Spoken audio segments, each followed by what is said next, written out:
स्वागत करता हूं आपका हमारे जेबी एनसीईआरटी म्यूनिसिपल के चैनल में। दोस्तों आज के इस वीडियो लेक्चर के माध्यम से हम लोग आईएएन आईएफएस अपने के मॉड्यूल डी का क्विक रिवीजन करेंगे। तो दोस्तों मैंने आपको module A, module B, module C का क्विक रिवीजन ऑलरेडी प्रोवाइड कर दिया है और आज हम लोग मॉड्यूल सी डी को क्विकली रिवाइज करेंगे। तो अगले 40 से 50 से 60 मिनट में मैं दोस्तों आपको मॉड्यूल डी को क्विक रिवीजन करवाऊँगा। तो चलिए शुरुआत करते हैं हम लोग सबसे पहले यूनिट नंबर 29 से। दोस्तों credit market, money market, foreign exchange market, capital market, insurance, derivative, mutual fund market कौन चीज़ से क्या किसी से डील करता है इसके सामने बताएगा, एक बार देख लीजिएगा। क्रेडिट मार्केट जो है डेब्ट सिक्योरिटी के बाइंग एंड सेलिंग से, मनी मार्केट शॉर्ट टर्म डेब्ट इंस्ट्रूमेंट से, फॉरेन एक्सचेंज मार्केट अलग अलग करेंसी का buying selling, capital market long term securities, insurance market insurance policy risk management, derivative market financial contract जैसा कि future option swap, mutual fund market pooled investment vehicles. दोस्तों फिर financial market का segment बताया गया, जैसे डेब्ट मार्केट है ये किससे डील करता है, अब ये मैंने आपको ऊपर बता ही दिया। तो फ्रेंड्स चलिए आगे बढ़ते हैं। नेक्स्ट पॉइंट में देखते हैं कि फीस एंड रेगुलेशन क्या है। जो भी म्यूचुअल फंड फीस चार्ज करते हैं वो रेगुलेट किया जाता है सेबी के द्वारा। म्यूचुअल फंड का क्लासिफिकेशन बताया जा रहा है दोस्तों। फिर दोस्तों real estate and infrastructure fund होता है। सेबी ने परमिट किया म्यूचुअल फंड को कि वो real estate mutual fund scheme और इंफ्रास्ट्रक्चर डेब्ट फंड स्कीम को लॉन्च करे। दोस्तों फाइनेंशियल मार्केट के फंक्शन के बारे में बताया जा रहा है कि आप फाइनेंशियल इंस्ट्रूमेंट के प्राइस को डिटरमाइन कर सकते हैं, फंड को एलोकेट कर सकते हैं रिक्वायर्ड रेट ऑफ रिटर्न के बेसिस पे, लिक्विडिटी प्रोवाइड करता है, रिस्क शेयरिंग अलाउ करता है, पोटेंशियल बायर और सेलर को एक जगह लाता है, ट्रांजैक्शन कॉस्ट को कम करता है, प्राइस डिस्कवरी के फैक्टर्स के बारे में बताया जा रहा है, supply and demand, attitude to risk, volatility, availability of information. दोस्तों जो चीज़ आपके बुक में 100 पेज के अंदर है उसको मैं 20 पेज में आपको समझा रहा हूँ सिंपल भाषा में और पॉइंट वाइज समझा रहा हूँ। जो इंपॉर्टेंट पॉइंट है आपके एग्जामिनेशन पॉइंट ऑफ व्यू से, तो अंतिम तक बने रहिए, एक पॉइंट को समझिए। प्राइस डिस्कवरी का प्रोसेस कैसे होता है, ये होता है बेसिकली बायर और सेलर के बीच में इंटरेक्शन के बेसिस पे डिमांड घटता है, सप्लाई बढ़ता है, जिस कारण से एसेट प्राइस घटता है। फिर दोस्तों फेयर मार्केट प्राइस तब होता है जब डिमांड और सप्लाई जिस पॉइंट पे डिमांड और सप्लाई लाइन क्रॉस करता है। एसेट जो है मार्केट प्राइस पे ट्रेड होता है जब तक सप्लाई में कोई शिफ्ट ना हो और डिमांड के लेवल में कोई शिफ्ट ना हो। अब यूनिट 30 को रिवाइज करते हैं दोस्तों। यूनिट 30 में सबसे पहले बात करते हैं types of money market instrument की। So friends types of money market instrument की बात करते हैं। Let's talk about types of money market instrument. तो दोस्तों देखिए एक कॉल मनी होता है जिसका ड्यूरेशन 1 दिन का होता है। पार्टिसिपेंट इसमें बैंक, प्राइमरी डीलर, डीएफसीज होते हैं, इंश्योरेंस कंपनी और म्यूचुअल फंड होते हैं। इनकी ये ऑपरेट होते हैं बॉरोवर और लेंडर दोनों के रूप में। नोटिस मनी दोस्तों इनका ड्यूरेशन 2 से 14 दिन का होता है। इसमें bank, primary dealer, development financial institution, insurance company और कुछ म्यूचुअल फंड होते हैं। ये भी ऑपरेट होते हैं बॉरोवर और लेंडर के बीच में, दोनों के रूप में। टर्म मनी दोस्तों ओवर 14 डेज टू 1 ईयर होता है। इसमें पार्टिसिपेंट बैंक और प्राइमरी डीलर होते हैं। ये भी ऑपरेट होता है दोस्तों बॉरोवर और लेंडर के रूप में। दोस्तों कुछ इन्फॉर्मेशन को देखते हैं, जैसे मनी मार्केट का क्या फंक्शन है। जैसे देखिए ये क्या करता है, डिमांड और सप्लाई, शॉर्ट टर्म फंड का डिमांड और सप्लाई को इक्विलिब्रिएट करता है। ये इनेबल करता है दोस्तों बोरोइंग को, इन्वेस्टमेंट को एफिशिएंट प्राइस पे। ये सेंट्रल बैंकिंग का इंटरवेंशन अलाउ करता है। रेगुलेटरी बॉडी होती है दोस्तों मनी मार्केट की आरबीआई। प्रूडेंशियल लिमिट जो है सेट लैंडिंग ट्रांजेक्शन का सेट किया जाता है call, notice, term money market में। ये डिसाइड किया जाता है पार्टिसिपेंट के द्वारा रेगुलेटरी अप्रूवल से। दोस्तों ट्रेडिंग सिस्टम जो है एनडीएस कॉल सिस्टम है, सेटलमेंट सिस्टम आरटीजीएस है। बोरोड फंड का रिपेमेंट जो है आरटीजीएस के माध्यम से होता है। एकदम क्विक पॉइंट, आपको जो बुलेट पॉइंट कहते हैं वो मैं आपको समझा रहा हूँ ताकि आप फास्ट रिवाइज कर पाएँ। दोस्तों इंस्ट्रूमेंट का टाइप है treasury bill. Types of treasury bill 91 day, 182 day, 364 day. Bidding process competitive या नॉन कॉम्पिटेटिव ऑक्शन के माध्यम से होता है। एलिजिबल इन्वेस्टर ट्रेजरी बिल में होते हैं resident individual, companies, institution, trust, state government, retail investor. Non competitive participant होते हैं दोस्तों state government, union territory, eligible provident fund. Minimum investment amount 10,000 का होगा। ट्रेडिंग प्राइस जो है डिस्काउंटेड प्राइस होता है, par value of ₹100। Secondary market trading traded on yield basis. दोस्तों वीडियो को आगे बढ़ाने से पहले दोस्तों यदि आप जेआईबी के आपको मटेरियल की रिक्वायरमेंट है, यदि आपको क्विक रिवीजन सेशन की पीडीएफ और साथ ही साथ दोस्तों आपको यदि 1 से लेकर 100 से लेकर 150 एमसीक्यू चाहिए हर एक यूनिट का, जो कि सफिशिएंट है, मोर देन सफिशिएंट है, तो हमारे प्लान का जो हमारा टारगेट से जेआईबी 2023 का प्लान है उसको आप ऑप्ट कर सकते हैं। तो इसमें दोस्तों आप देख सकते हैं कि पीडीएफ क्विजेज है ₹400 पर subject, theory plus MCQ PDF है दोस्तों ₹200 पर सब्जेक्ट। ऑल 4 सब्जेक्ट प्रोग्राम है दोस्तों ₹1500 का, और थ्योरी और एमसीक्यू पीडीएफ और ऑल सब्जेक्ट है ₹700 का। और डिटेल आप यहाँ देख सकते हैं। आपको यदि इनको इस प्लान में ऑप्ट करना है तो आप हमारे इस नंबर पर व्हाट्सएप करके डिटेल प्राप्त कर सकते हैं। चलिए दोस्तों हम लोग अपने रिवीजन को कंटिन्यू करते हैं। Let's revise quickly. दोस्तों मनी मार्केट में ट्रेजरी बिल है, आरबीआई इशू करती है। इन्वेस्टर इसमें इंडिविजुअल कॉर्पोरेशन बैंक होती है। मैच्योरिटी 91 डेज, 182 डेज, 364 डेज होता है। दोस्तों ये टेबलर फॉर्मेट में मैंने आपको सारी चीज़ बता रहा हूँ। ऐसा फॉर्मेट आपको बहुत मेहनत से बनाया जाता है इस फॉर्मेट को, और आपको बुक में नहीं दे रखा है। चलिए तो इसमें आप रिवाइज कर पाएंगे सभी चीज़ों को। रिडम्पशन होता है पार वैल्यू पे, मिनिमम अमाउंट है 45,000। सर्टिफिकेट ऑफ डिपॉजिट का इशूअर होता है schedule commercial bank, all India financial institution. इसमें investor individual corporation bank trust होते हैं। मैच्योरिटी इसका 7 दिन से 1 साल तक होता है। रिडम्पशन होता है पार वैल्यू पे, मिनिमम अमाउंट है 5 लाख। कमर्शियल पेपर दोस्तों के इशूअर होते हैं हाईली रेटेड कॉर्पोरेट बोरोवर, जिसमें एनबीएफसी एएफआई सब आते हैं। इन्वेस्टर इसमें इंडिविजुअल कॉर्पोरेट बॉडीज होते हैं, एनआरआई एफआईआई होते हैं। मैच्योरिटी 7 दिन से लेकर 1 साल तक होता है। और रिडम्पशन जो है बायबैक होता है 30 days at prevailing market price. Amount कहा नहीं गया है दोस्तों। फिर बात करें रेपो रेट का। रेपो रेट में इशूअर कौन होते हैं? Eligible parties on a collateralised basis.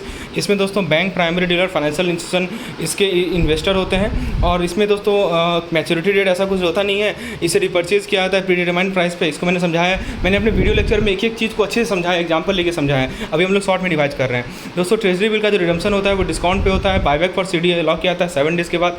CP जो है क्रेडिट रेटिंग A3 का लेगा SEBI registered credit rating agency से। और एग्रीगेट अमाउंट ऑफ सीपी जो है किसी इशूअर का वो जो सेबी जो बोर्ड ऑफ डायरेक्टर ने लिमिट सेट किया उसी के अंदर होगा। सेकेंडरी मार्केट ट्रेडिंग सीपी के होता है इंटर बैंक ब्रोकिंग के बीच में, जैसे इंस्टीट्यूशनल पार्टिसिपेंट और ट्राई पार्टी एजेंट के बीच में।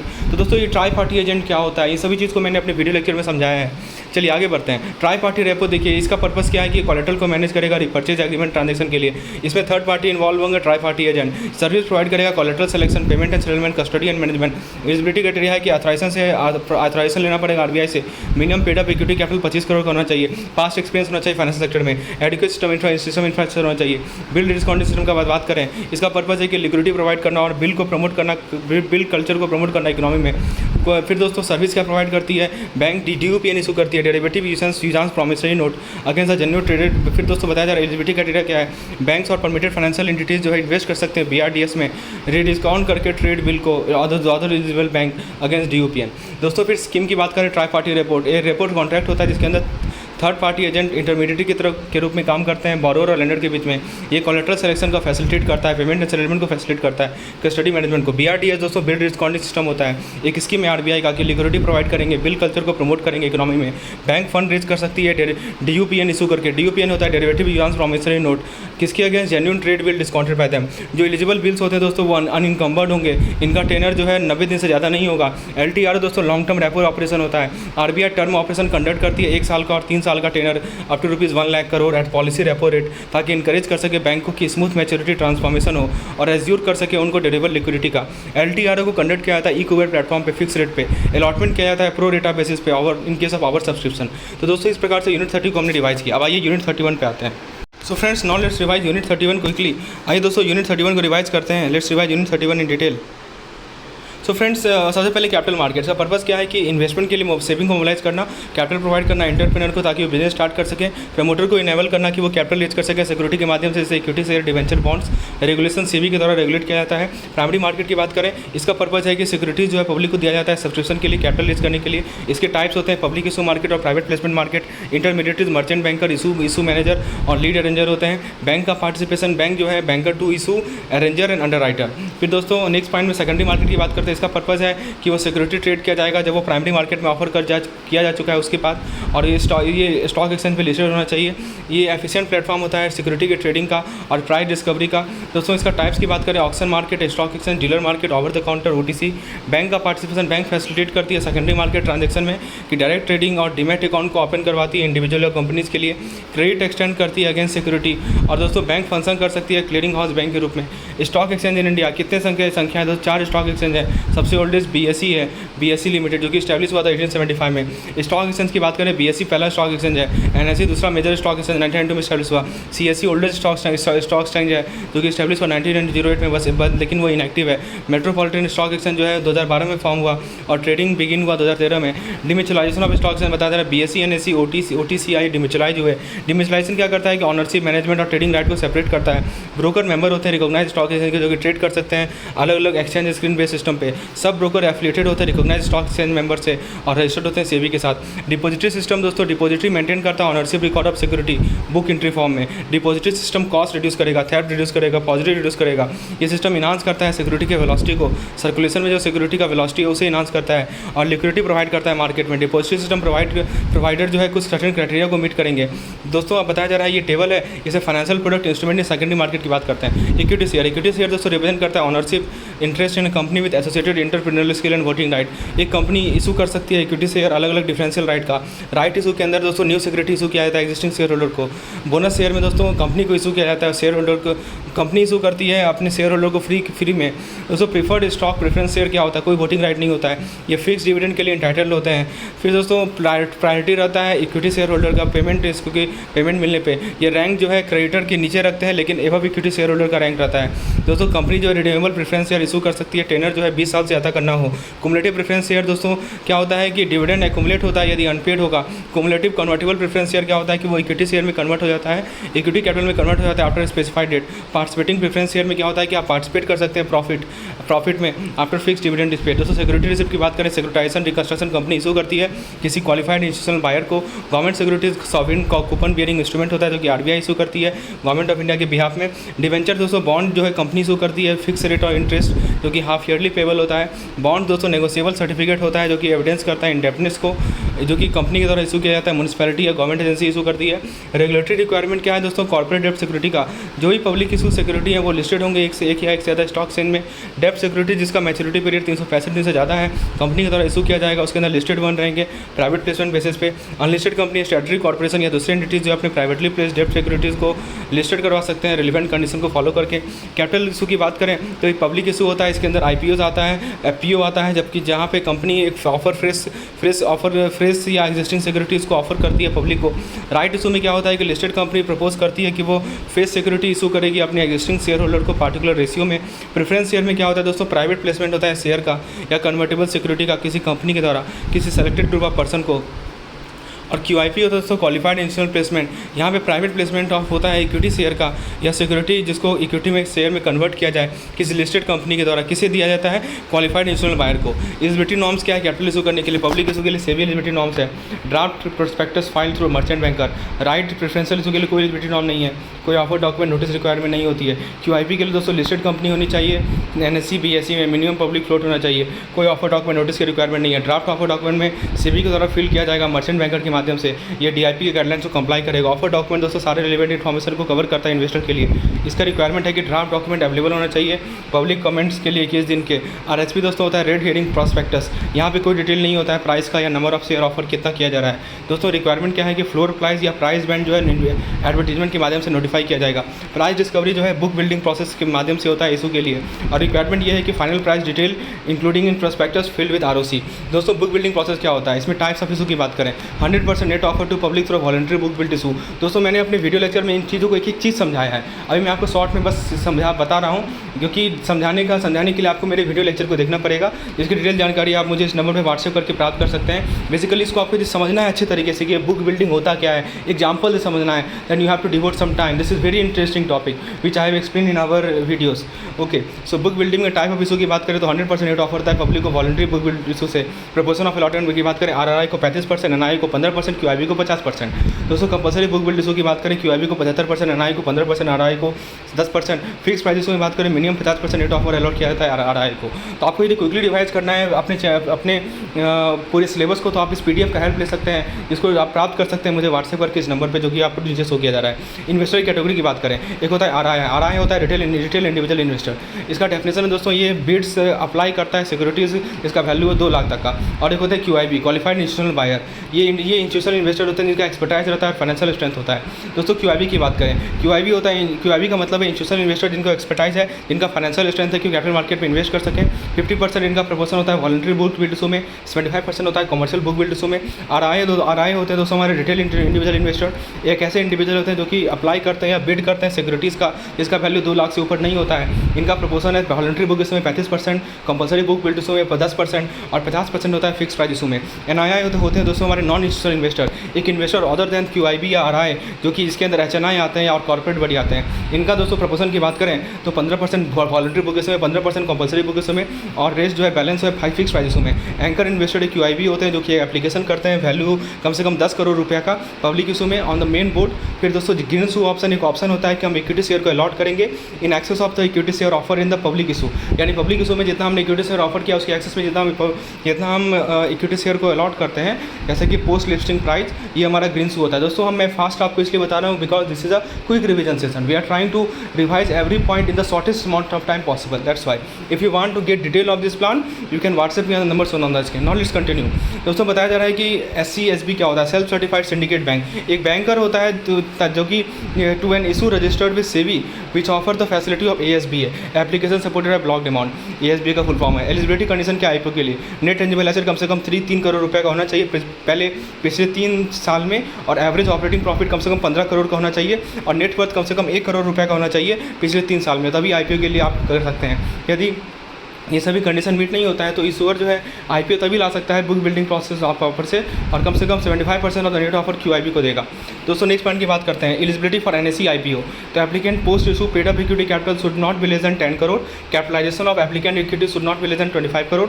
इंटरमीडिएटरीज कौन कौन होते हैं प्राइमरी मार्केट में, merchant banker, BRBM, syndicate member, registrar, auditor और अंडरराइटर, सॉलिसिटर। BRBM दोस्तों एक रजिस्टर्ड मर्चेंट बैंकर होता है जो कि लीड मैनेजर की तरह काम करता है। दोस्तों सेफ्टी नेट स्कीम क्या है IPO के लिए, ये फाइनलाइज होता है इन एडवांस और डिस्क्लोज किया जाता है प्रोस्पेक्टस में। अवेलेबल होता है केवल ओरिजिनल रेजिडेंट इंडिविजुअल अलॉटी को। मैक्सिमम होता है दोस्तों पर अलॉटी 1000 शेयर। जो safety net offer remain open रहता है 6 महीना के लिए। ASBA दोस्तों कट ऑफ प्राइस जो है इशू प्राइस होता है जो कि इशूअर डिसाइड करते हैं और LM डिसाइड करते हैं, और दोस्तों केवल रिटेल इंडिविजुअल इन्वेस्टर अप्लाई कर सकते हैं कट ऑफ प्राइस पे, ठीक है। ASBA एक एप्लीकेशन है जिसका ऑथराइजेशन होता है कि वो एप्लीकेशन अमाउंट को ब्लॉक कर लेगा बैंक अकाउंट में। दोस्तों ASBA सभी को हम लोग डिटेल में डिस्कशन किया अपने वीडियो लेक्चर में, आप वहाँ पे एक्सेस करके इनको डिटेल में समझ सकते हैं कि ASBA होता क्या है। Basically we are revising in short. दोस्तों इन्वेस्टर जो है ASBA फॉर्म को फिलअप करते हैं और अपने बैंक ब्रांच को सबमिट करते हैं। सेबी स्पेसिफाई करती है इन्वेस्टर को जो कि अप्लाई करते हैं ASBA के माध्यम से। एडवांटेज ये है कि आप एप्लीकेशन मनी पे नहीं करना पड़ता है चेक के माध्यम से, आपको रिफंड के बारे में वरी नहीं करना पड़ता है, आप इंटरेस्ट अर्न करते हैं और इंटरमीडिएटरी के नॉन इंटरमीडिएट से डील करते हैं। QIB क्या होता है दोस्तों, एक फंड रेजिंग मेथड है लिस्टेड कंपनी का कि वो सिक्योरिटी इशू करती है किसी क्वालिफाइड इंस्टीट्यूशनल बायर को। ये था हमारा यूनिट 31 का क्विक रिवीजन सेशन। अब यूनिट 32 पे आते हैं। So friends now let's revise unit number 32। तो यूनिट 32 में क्या बताया जा रहा है दोस्तों, आइए समझते हैं। बताया जा रहा है गवर्नमेंट सिक्योरिटीज स्टेट या सेंट्रल गवर्नमेंट इशू करती है। इसका टाइप है सेंट्रल गवर्नमेंट सिक्योरिटीज रेजिडेबल स्टेट डेवलपमेंट लोन। एलिजिबिलिटी है दोस्तों जो भी एंटिटी रजिस्टर्ड है इंडिया में, इन्वेस्टर बेस एक्सपेंड किया जाता है ताकि इंश्योरेंस कंपनी और नॉन रेजिडेंट इंडिविजुअल को इंक्लूड किया जाए। इशुएंस क्या होता है, पार वैल्यू ऑफ 100 में, कूपन रेट होता है, टाइम ऑफ इशू डिसाइड किया जाता है, interest payment half yearly basis पे होता है। रेटेड सिक्योरिटी दोस्तों आइडेंटिफाई किया जाता है डेट ऑफ मैच्योरिटी से और कूपन रेट से। रिडेम्पशन जो है पार वैल्यू पे किया जाता है मैच्योरिटी पे। लिक्विडिटी दोस्तों हाईली लिक्विड इंस्ट्रूमेंट है प्राइमरी और सेकेंडरी मार्केट में। ऑक्शन RBI कंडक्ट करती है। रिटेल इन्वेस्टर पार्टिसिपेट कर सकते हैं नॉन कॉम्पिटिटिव बिडिंग स्कीम से। इशुएंस पीरियड जो है 1 साल से कम होगा, 1 साल से range from less than 1 year to 40 years और मोर। ये गवर्नमेंट सिक्योरिटी की बात हो रही है। गवर्नमेंट सिक्योरिटी स्टेट मैंने बता दिया, टाइप भी बता दिया दोस्तों। एक आप देखिए स्टेट डेवलपमेंट लोन क्या होता है, ये सेंट्रल स्टेट गवर्नमेंट इशू करती है अपने एक्सपेंस को फंड करने के लिए और उसे ऑक्शन के माध्यम से बेचती है जो कि RBI कंडक्ट करती है। सेकेंडरी मार्केट दोस्तों इसके अंदर टेलीफोनिक मार्केट होता है, इलेक्ट्रॉनिक ट्रेडिंग सिस्टम होता है, इसको हम लोग NDS OM करते हैं। वैन इशूड मार्केट दोस्तों परमिट ये करता है, ये ट्रांजेक्शन को परमिट करता है सेंट्रल गवर्नमेंट की सिक्योरिटीज़ में। दोस्तों बॉन्ड पैरामीटर में face value, maturity, coupon rate, bond price दोस्तों इफेक्ट होता है प्रिवेलिंग मार्केट इंटरेस्ट रेट से और उसे एडजस्ट किया जाता है कि वो रिफ्लेक्ट करे ऑनगोइंग मार्केट इंटरेस्ट रेट यदि वो चेंज करेगा। बॉन्ड का वैल्यू दोस्तों बेस्ड होता है फ्यूचर कैश फ्लो से और इन्वर्सली रिलेटेड होता है मार्केट के इंटरेस्ट रेट से। इंपैक्ट ऑफ मार्केट रेट, जब मार्केट इंटरेस्ट रेट जो है बॉन्ड के कूपन रेट से ज़्यादा हो जाता है तो प्राइस को कम किया जाएगा ताकि वो इनकम को मार्केट रेट से मैच कर सके। दोस्तों बॉन्ड प्राइसिंग क्या होता है, बॉन्ड प्राइसिंग इन्वर्सली रिलेटेड होता है इंटरेस्ट रेट के चेंज से। तो जो लॉन्गर मैच्योरिटी पीरियड होता है दोस्तों बॉन्ड का वो उस कारण से हायर प्राइस सेंसिटिविटी आता है। एक बॉन्ड जिसका लो कूपन रेट कम होगा वो ज़्यादा प्राइस सेंसिटिविटी एक्सपीरियंस करेगा than other bond with higher coupon rate provided both are the same maturity. Government security को ऑक्शन की बात करें, RBI ऑक्शन कंडक्ट करती है। 2 तरह का ऑक्शन होता है, multiple price auction, uniform price auction. Indian और non resident individual investor invest कर सकते हैं। जो मिनिमम अमाउंट है वो 10,000 का होगा। बिड जो है इलेक्ट्रॉनिकली सबमिट किया था RBI के ई-कुबेर सिस्टम से। सिक्योरिटी इशू किया था ऑक्शन से आइदर प्राइस या यील्ड बेसिस पे।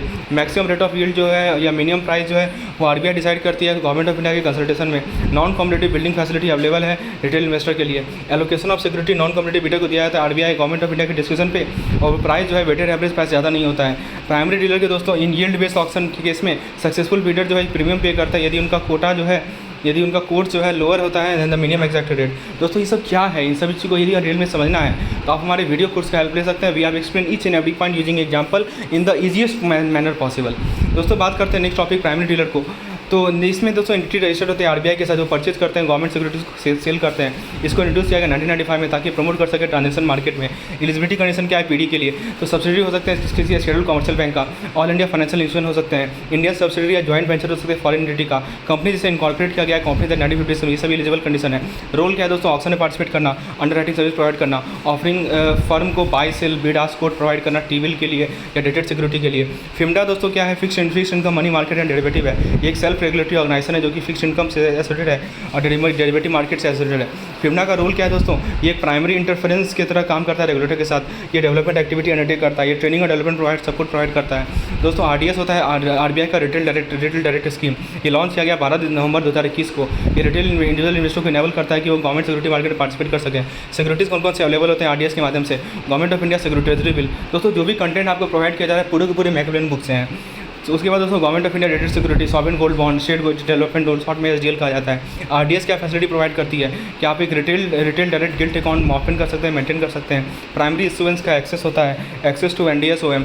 एलिजिबिलिटी क्राइटेरिया क्या है आरटीजी अकाउंट के लिए, रुपी सेविंग बैंक अकाउंट होना चाहिए भारत में, पैन इनकम टैक्स डिपार्टमेंट के द्वारा इशू होना चाहिए, कोई ओवीडी होगा केवाईसी पर्पस के लिए, वैलिड ईमेल आईडी होना चाहिए। रजिस्ट्रेशन क्या होता है आरटीजी का, इन्वेस्टर ऑनलाइन रजिस्टर कर सकते हैं, ऑथेंटिकेशन ओटीपी के माध्यम से होगा। As per the non competitive scheme for participation in primary auction of government security and procedural guideline, ये पार्टिसिपेशन का तरीका है। स्कीम का नाम है रिटेल डायरेक्ट। एलिजिबिलिटी है resident individual and HUF, KYC mandatory है। सिक्योरिटी दोस्तों treasury bill and government securities का मैच्योरिटी 10 साल का हो। ट्रांजेक्शन जो है नेट बैंकिंग यूपीआई से होगा। सेटलमेंट जो है सिक्योरिटी परचेज जो है क्रेडिट हो जाएगा आरटीजी अकाउंट में जिस दिन सेटलमेंट हुआ है। इन्वेस्टर सर्विस प्रोवाइड किया जाएगा, account statement, nomination facility, pledge lien, gift transaction. Nomination कम से कम दो नॉमिनी का होगा मैक्सिमम। प्लेज लीन अलॉट है। गिफ्ट ट्रांजेक्शन जो है अलॉ किया गया है रिटेल डायरेक्ट इन्वेस्टमेंट में। ग्रीवियंस रेडिशन जो है पब्लिक डेप्ट ऑफिसर मुंबई हैंडल करती है। फीस एंड चार्ज, कोई फ़ी नहीं है अकाउंट को ओपन करने के लिए, मेंटेन करने के लिए, और कोई बिड को सबमिट करने के लिए कोई फ़ी नहीं है। डेवलपमेंट स्टेज में दोस्तों अर्ली स्टेज ऑफ डेवलपमेंट होता है। Dominance in primary market finance company, funding for Indian firm heavily reliant bank finance. दोस्तों बेनिफिट क्या है, एफिशिएंट कॉर्पोरेट बॉन्ड मार्केट का, फाइनेंशियल कॉस्ट कम करता है, बेटर एसेट लायबिलिटी मैनेजमेंट होता है, डाइवर्सिफाई करता है क्रेडिट रिस्क को। कॉर्पोरेट इशूइंग बॉन्ड्स का क्या क्या टाइप है, public sector enterprise, private sector enterprise, housing finance company और स्टेट लेवल अंडरटेकिंग। प्राइसिंग क्या होता है दोस्तों, प्राइसिंग जो है स्प्रेड होता है government corporate corresponding government security से based on perceived risk. Rating जो है AAA से D के बीच में होता है ऑन फंडामेंटल फैक्टर। इंपॉर्टेंस क्या है गवर्नमेंट सिक्योरिटी मार्केट का, ये risk free interest rate determine करता है, फ्लेक्सिबिलिटी अलाउ करता है पब्लिक डेट मैनेजर के लिए। बॉन्ड के ऑक्शन का टाइप दोस्तों multiple price, uniform price auction, bond fair value calculation जो होता है, जितने भी फ्यूचर कैश फ्लो सभी का सम होता है। बॉन्ड रेटिंग AAA से लेकर D तक हो सकता है। AAA मतलब हाईली सेफ है। Type of bond fix interest, floating bond, zero coupon bond. Bond issuing और ट्रेडिंग डिमेटलाइज फॉर्म में होता है। ट्रेड किया जाता है इंस्टीट्यूशनल ब्रोकर के द्वारा या डायरेक्ट ट्रेड के द्वारा। Inter corporate deposit unsecured borrowing होता है कॉर्पोरेट के द्वारा। दोस्तों आईसीटी बोरोइंग रेस्ट्रिक्शन क्या है, अनकोलेटराइज्ड बेसिस होता है। प्राइमरी डीलर कौन होते हैं आईसीटी मार्केट में, बोरोइंग रेस्ट्रिक्शन होता है 150% ऑफ नेट ऑन फंड। दोस्तों आईसीटी बोरोइंग रेस्ट्रिक्शन क्या होता है, अनकोलेटराइज्ड, मैंने आपको बताया। सेल्फ रेगुलेटरी ऑर्गेनाइजेशन फिम्डा है। रिटेल डायरेक्ट स्कीम फैसिलिटेट करता है रिटेल इन्वेस्टर को पार्टिसिपेशन करने के लिए फिक्स्ड इनकम मार्केट में। और डेप्ट मार्केट कैपिटलाइजेशन कॉन्स्टिट्यूएंट होते हैं कॉर्पोरेट बॉन्ड और इंटर कॉर्पोरेट डिपॉजिट। अब आइए यूनिट 33 को रिवाइज करते हैं। So friends now let's revise unit number 33। Unit number 33 में क्या बताया जा रहा है दोस्तों, सबसे पहले मार्केट साइज है, डेली फ्लो होना चाहिए 6.6 ट्रिलियन का, ये फॉरेक्स मार्केट की बात की जा रही है।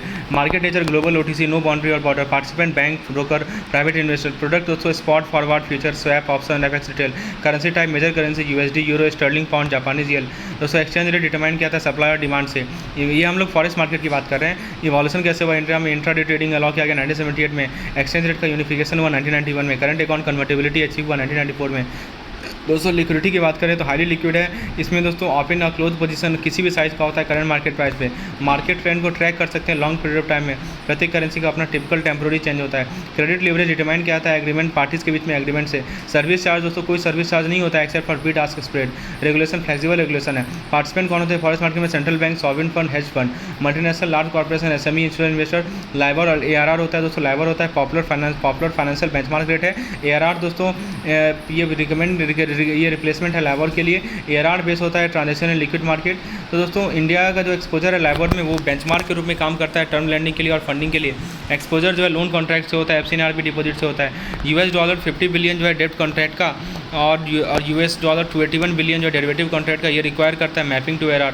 RBI का क्या रोड मैप है लाइबर ट्रांजेक्शन का, जितने भी कॉन्ट्रैक्ट है जो कंटिन्यू होंगे लाइबर के टर्मिनेशन के बाद उन्हें रीनेगोशिएट किया जाएगा, रिप्लेस किया जाएगा। अब देखिए दोस्तों बताया जा रहा है कि रेगुलेशन जो कि लाइबर को रेफर कर रहा है उसे अमेंड किया जाएगा। दोस्तों फॉरेन एक्सचेंज डीलर FDI का एस्टैब्लिशमेंट 1958 में ये रेगुलेट करता है जो भी रूल्स है फॉरेन एक्सचेंज बिजनेसेस ऑपरेशन के रिगार्डिंग। दोस्तों ये एडवाइस करता है, असिस्ट करता है मेंबर बैंक को, ये एक्रेडिट करता है दोस्तों फॉरेन एक्सचेंज ब्रोकर को। दोस्तों FDI जो है की रोल प्ले करता है मार्केट के स्टेबलाइजेशन में। एक्सचेंज कंट्रोल एक सिस्टम होता है एक्सचेंज कंट्रोल का दोस्तों, जिसको इंट्रोड्यूस किया गया टेम्पोरली 1939 में फॉरेन एक्सचेंज रेगुलेशन एक्ट फेरा एक्ट। दोस्तों फेरा 1947 को रिप्लेस किया गया फेरा 1999 से, और फिर दोस्तों फेमा आया, ठीक है, जिसने फेरा को रिप्लेस किया। लिबरलाइजेशन दोस्तों 1991 में सरकार ने इकोनॉमिक लिबरलाइजेशन को इनिशिएट किया था, जिसमें फॉरेन इन्वेस्टर को अलाउ किया गया बहुत सारे सेक्टर में। तारापुर कमेटी 1997 में तारापुर कमेटी ने रिकमेंड किया लेजिस्लेटिव फ्रेमवर्क में चेंजेस को। फेमा एम्फसाइज करता है फॉरेन एक्सचेंज मैनेजमेंट में, और इसे इनेक्ट किया गया ताकि एक्सटर्नल ट्रेड को फैसिलिटेट कर सकें।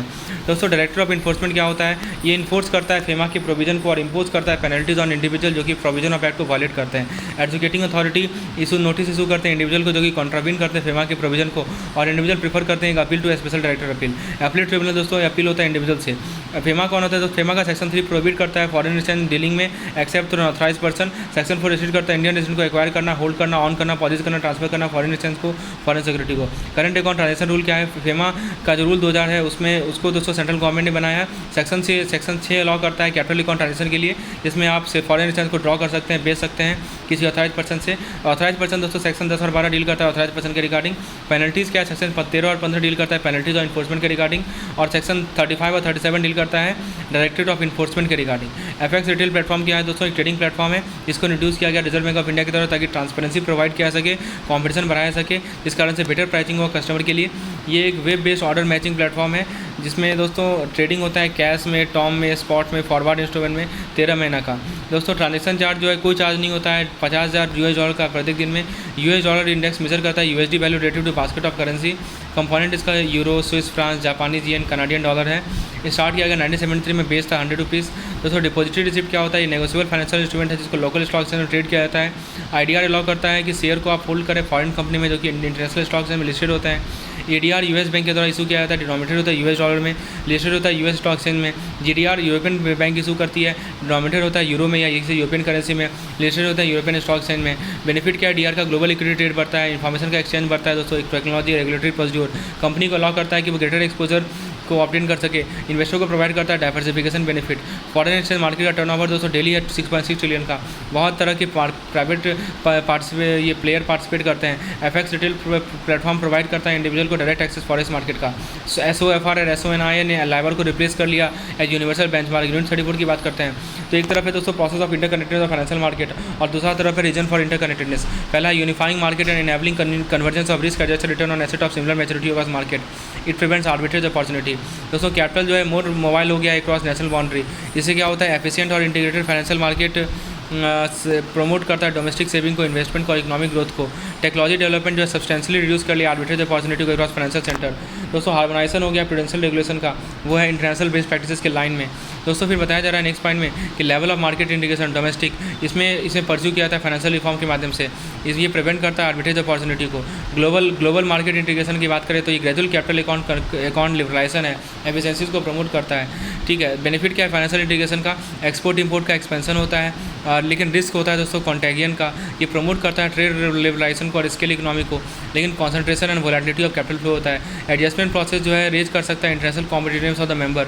और दोस्तों इसका कॉस्ट क्या है कि एक्सचेंज रेट इंस्टेबिलिटी होता है, सेविंग को मोबिलाइज करता है, एक्सटर्नल फाइनेंशियल शॉक को एब्जॉर्व करता है, लेकिन कॉस्ट हो सकता है इन्फ्लेशनरी प्रेशर और वाइडनिंग ऑफ करंट अकाउंट। ये फैसिलिटेट करता है रिस्क शेयरिंग में, एफिशिएंसी को बढ़ाता है, लेकिन एक्सपोर्ट एक्सपेंशन को हैम्पर कर सकता है नॉमिनल एक्सचेंज रेट वोलेटिलिटी के कारण। दोस्तों फिर नेक्स्ट पॉइंट में बताया जा रहा है कि फाइनेंशियल मार्केट के इंटरकनेक्टेड में क्रेडिट मार्केट दोस्तों क्या क्या फैक्टर है जो कि ट्रांसमिशन को अफेक्ट करता है, मॉनेटरी पॉलिसी का, regulatory quality, dollarisation, financial development, asset quality. दूसरे फाइनेंशियल मार्केट से कैसे इंटरकनेक्टेड है क्रेडिट मार्केट, तो पॉजिटिव कोरिलेशन होता है कॉर्पोरेट बॉन्ड के बीच में और गवर्नमेंट बॉन्ड के बीच में। कैपिटल मार्केट में दोस्तों बॉन्ड और मनी मार्केट जो है टेंडम में मूव करते हैं, इक्विटी मार्केट अपोजिट एक्शन में मूव करता है। तो बॉन्ड यील्ड रिप्रेजेंट करता है opportunity cost of investing in equity. Positive correlation होता है दोस्तों निफ्टी 50 और S&P 500 में, जिसमें ग्लोबल कंपनी को शो करता है। फॉरेक्स मार्केट में दोस्तों स्टॉक मार्केट डिपेंडेंट होते हैं investment from FII, outward foreign remittance, weaker domestic currencies, जब स्टॉक मार्केट डाउन हो जाता है। देखिए नेगेटिव कोरिलेशन इंडिकेट करता है कि स्ट्रॉन्गर स्टॉक मार्केट के कारण स्ट्रॉन्गर आईएनआर होगा एंड वाइस वर्सा। दोस्तों इंटीग्रेटेड ट्रेजरी एक हॉलिस्टिक अप्रोच होता है कि आप बैलेंस शीट को फंड कर सकें और फंड को डिप्लॉय कर सकें across domestic and global money and forex market. दोस्तों ट्रेडिशनल फॉरेन एक्सचेंज रूम क्या होता है, ये एक मैनेज फॉरेन एक्सचेंज डीलिंग है जो कि मेनली मैनेज किया जाता है मर्चेंट ट्रांजेक्शन से और इंटरबैंक मार्केट से। फॉरेन एक्सचेंज डीलिंग का और डोमेस्टिक ट्रेजरी ऑप्शन का इंटीग्रेशन कैसे होता है, इसका क्योंकि हुआ ये इंटीग्रेशन इसलिए हुआ क्योंकि इंटरेस्ट रेट डिरेगुलेट किया गया, एक्सचेंज कंट्रोल को लिबरलाइज किया गया, फॉरेन मार्केट को डेवलप किया गया। इंटीग्रेटेड ट्रेजरी का फंक्शन क्या है, reserve management and investment, liquidity end fund management, asset liability management, risk management, arbitrage.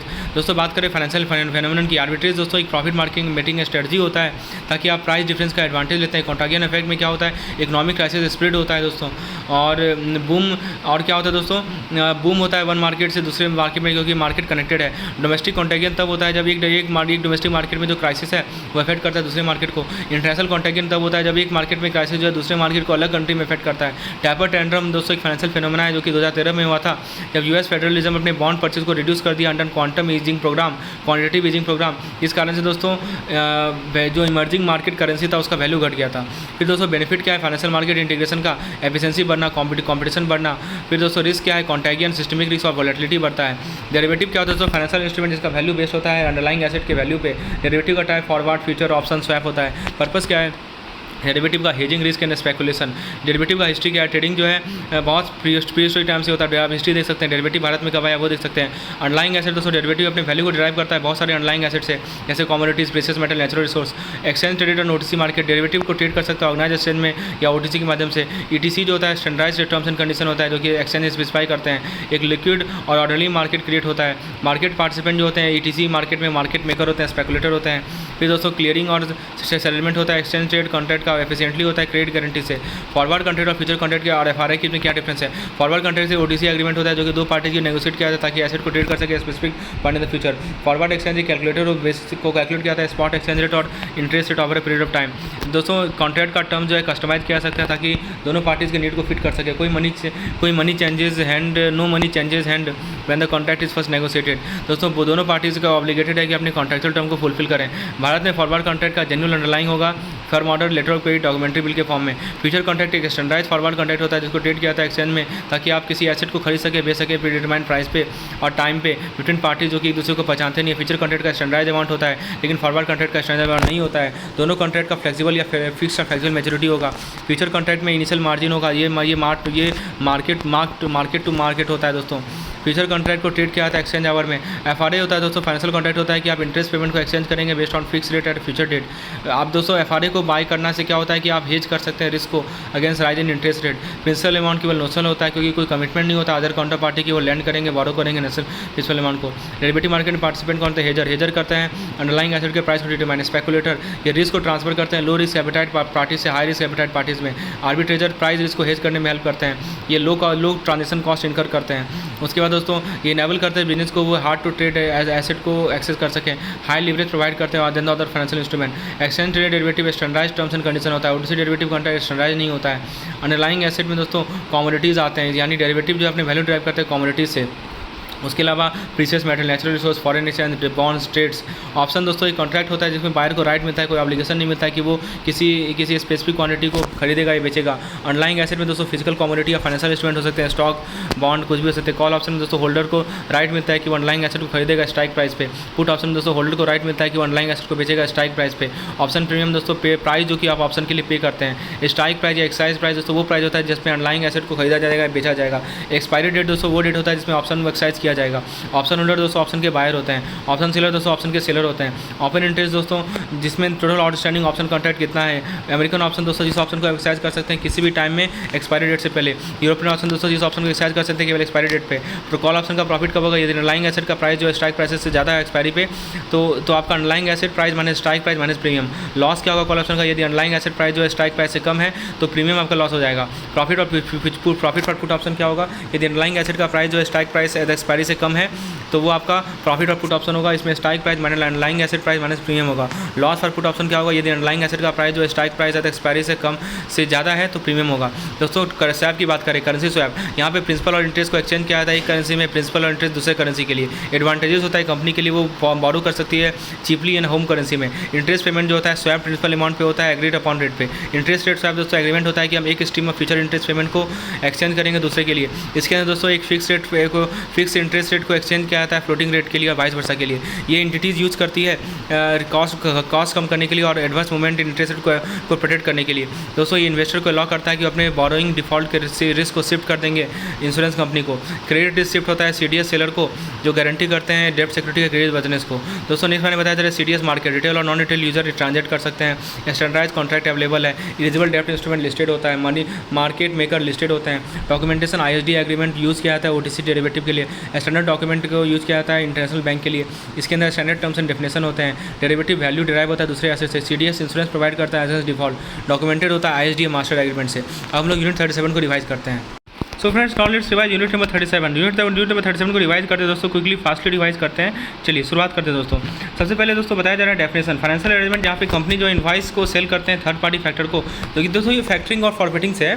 Third party factor को इनवाइस सेल करते हैं जो कि क्रेडिट कंट्रोल को हैंडल करता है। फुल सर्विस फैक्टरिंग दोस्तों फैक्टर लॉसेस बियर करेगा यदि बायर रिपे नहीं कर पाएगा। रेगुलेशन दोस्तों factoring business in India regulate किया जाता है फैक्टरिंग रेगुलेशन एक्ट 2011 के द्वारा। इसमें क्या होता है दोस्तों कि आप रिसीवेबल को सेल करते हैं फ्रॉम सेल्स ऑफ गुड या सर्विस टू फैक्टर, जो कि पे करता है सेलर को एक परसेंटेज अपफ्रंट और ड्यू कलेक्ट करता है बायर से।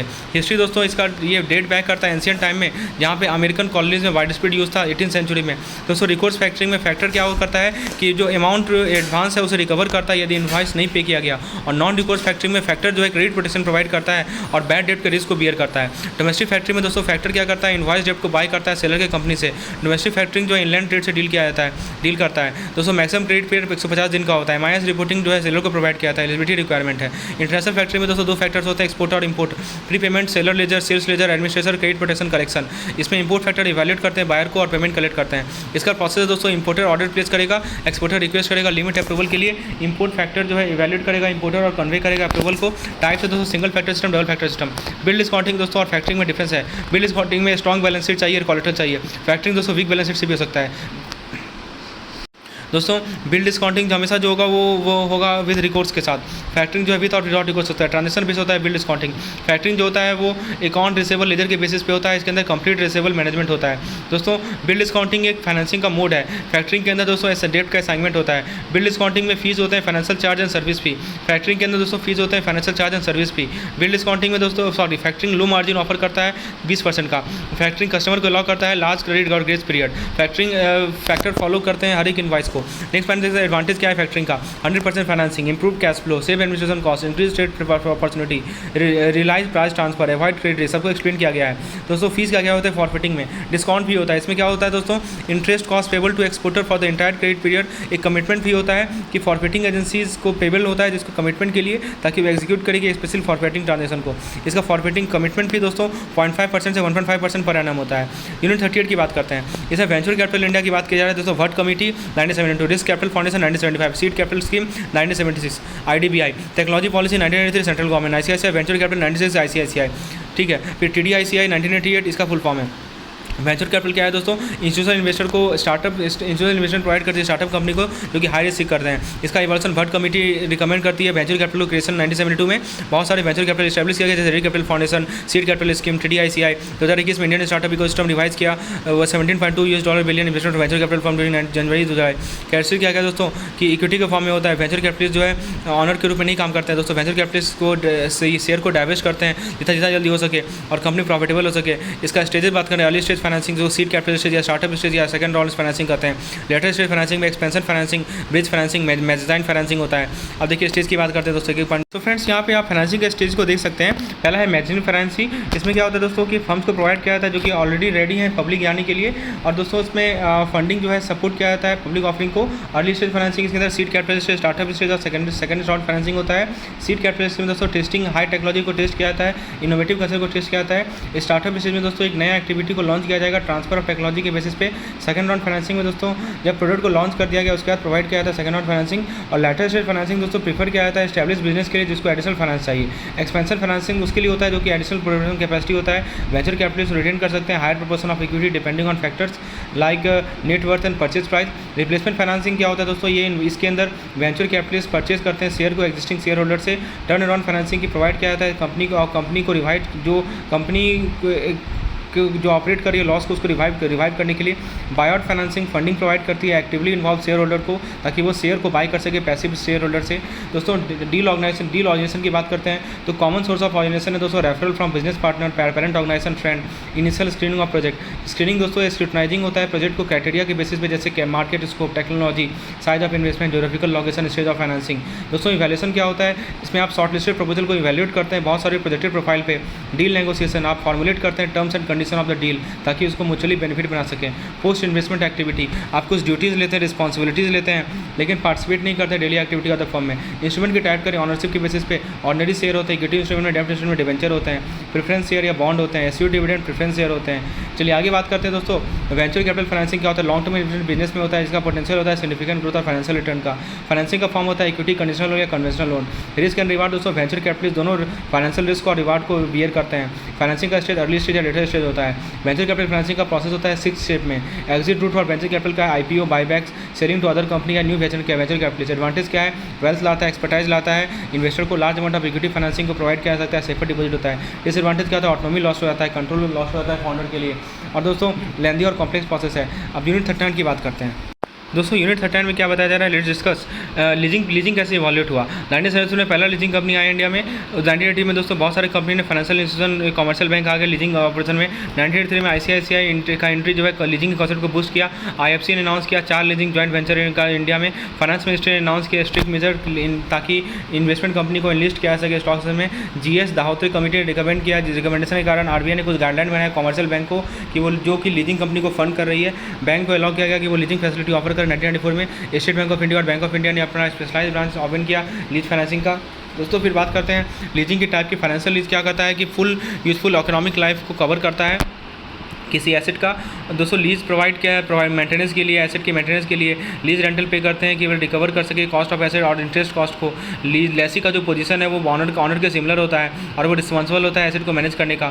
और लीज पीरियड के एंड में एसेट जो है रिटर्न किया जाएगा, रिटर्न किया जा सकता है या हैंडल किया सकता है as per the lease contract. तो यहाँ पर रिस्पॉन्सिबिलिटी जो है लेसी जो है मेंटेनेंस प्रोवाइड करेगा और लीज रेंटल पे करेगा ताकि कॉस्ट को रिकवर एसेट के कॉस्ट को रिकवर कर सके, इंटरेस्ट कॉस्ट को रिकवर कर सके।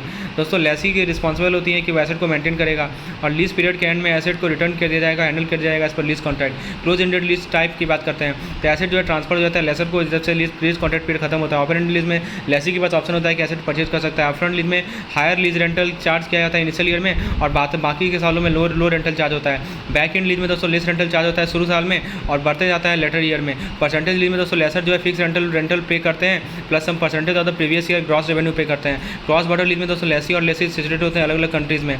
लीजिंग फाइनेंस की टाइप्स की बात करें, डायरेक्ट लीज दोस्तों लेसर परचेज करते हैं एसेट को और उसे लेसी को हैंड ओवर कर देते हैं। लिवरेज लीज में क्या होता है कि लेसर एक portion of the purchase price को बोरो करते हैं लैंडर से या फाइनेंशियल इंस्टीट्यूशन से, जिसको रिपे किया जाता है लीज रेंटल से।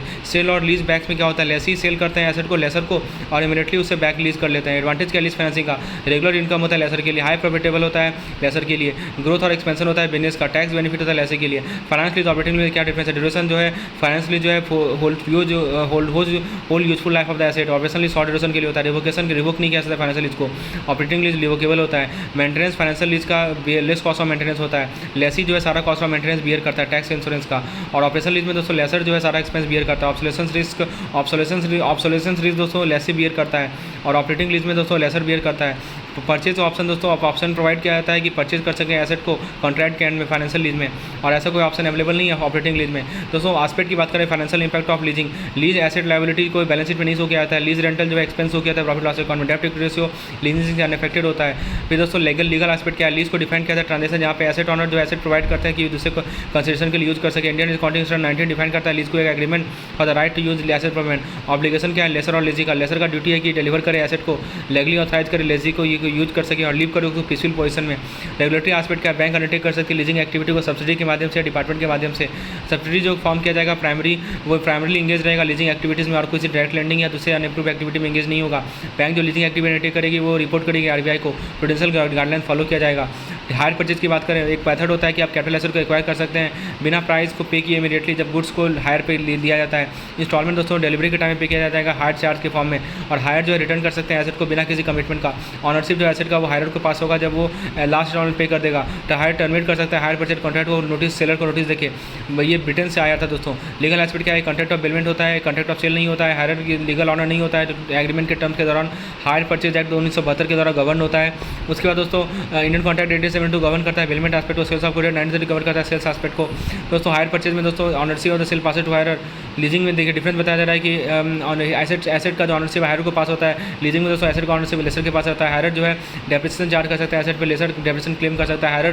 हायर जो है लेवल होता है मेंटेनेंस के लिए, लेसर जो है बियर करता है मेंटेनेंस इन ऑपरेटिंग लीज। हायर जो है चार्ज कर सकता है डेप्रिसिएशन अदर चार्ज, लेसर जो है क्लेम कर सकता है rental maintenance charge, required cash on payment. और दोस्तों lease full value of equipment के लिए होता है। हायर वेंडर का ड्यूटीज़ बताया जा रहा है, कोई सी ड्यूटी नहीं है लेसर के लिए।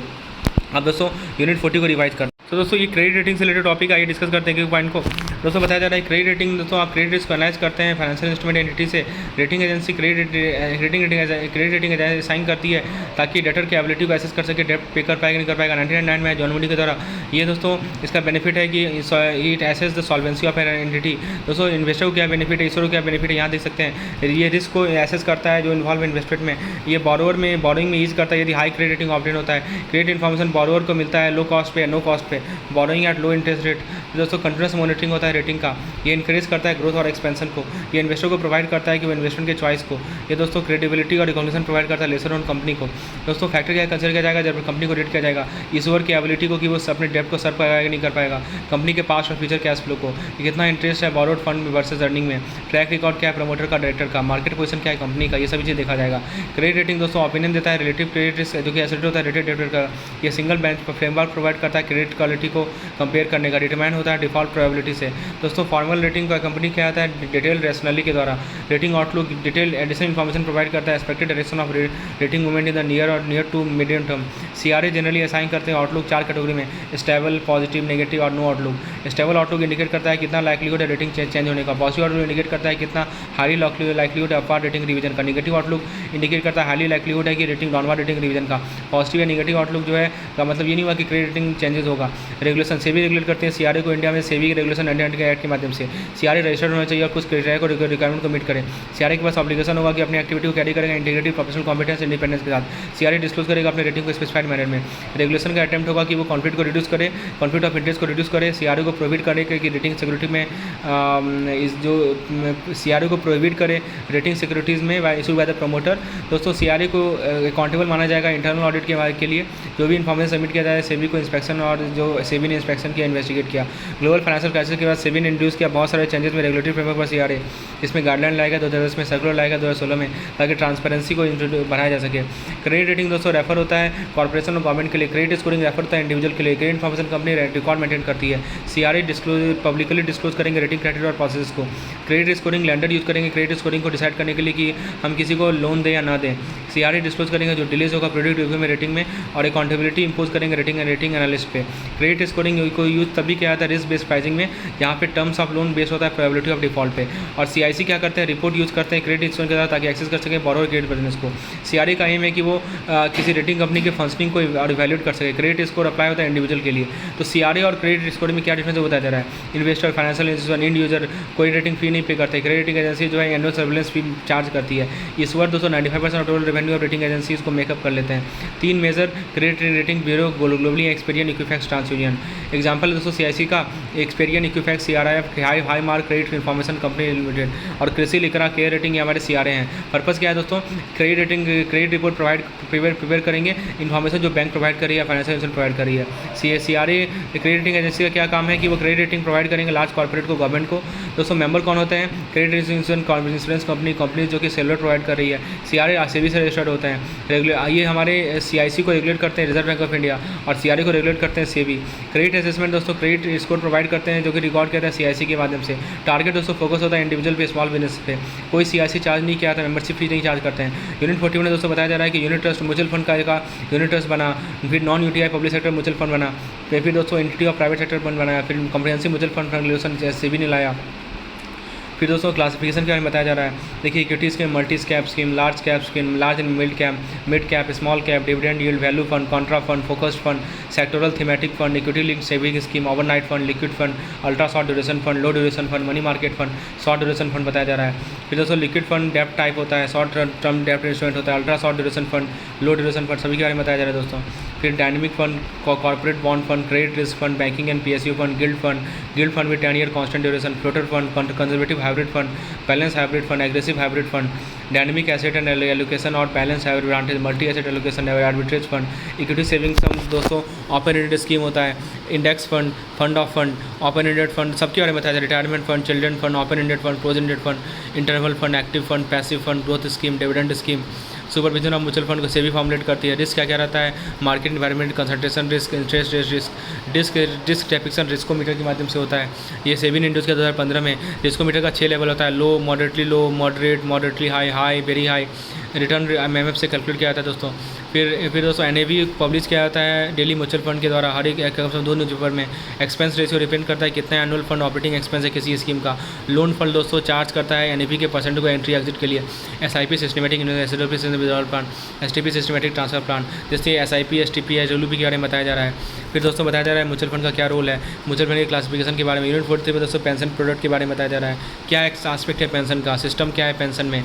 फिर दोस्तों EPF क्या होता है, फिर EPS क्या है, फिर EDLIS क्या है दोस्तों, UN क्या होता है, एग्जेम्प्टेड फंड कौन कौन से हैं।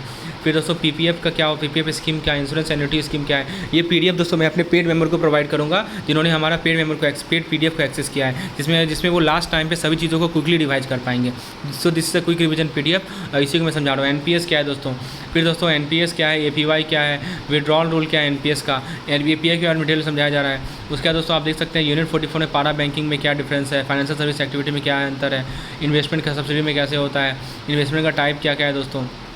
उसके बाद इक्विपमेंट हायरिंग, लीज परचेजिंग क्या क्या होता है दोस्तों। लास्ट में REIT क्या है, retail REIT, residential REIT, health care REIT, सब कुछ टैबलेट फॉर्मेट दिया हुआ है क्विकली रिवाइज करने के लिए। इक्विटी REIT, हाइब्रिड REIT, ठीक है। फिर दोस्तों REIT लिक्विडिटी ऑफर करती है, इन्वेस्टमेंट स्मॉल इनिशियल इन्वेस्टमेंट का डाइवर्सिफिकेशन होता है, डिविडेंड इनकम पोटेंशियल होता है दोस्तों। REIT का टाइप बताया जा रहा है। उसके बाद दोस्तों ये था हमारा फिर उसके बाद hybrid REIT, retail state mutual fund. उसके बाद टैक्सेशन का क्या गाइडलाइन है, रेगुलेटरी गाइडलाइन क्या है, INVIT का होता है, innovative trust based financial instrument, इसके बारे में बताया जा रहा है। फिर आप दोस्तों एक्टिविटी क्या है INVIT का, फिर INVIT के टाइप कौन कौन से होते हैं, कैटेगरी कौन कौन से होते हैं INVIT के।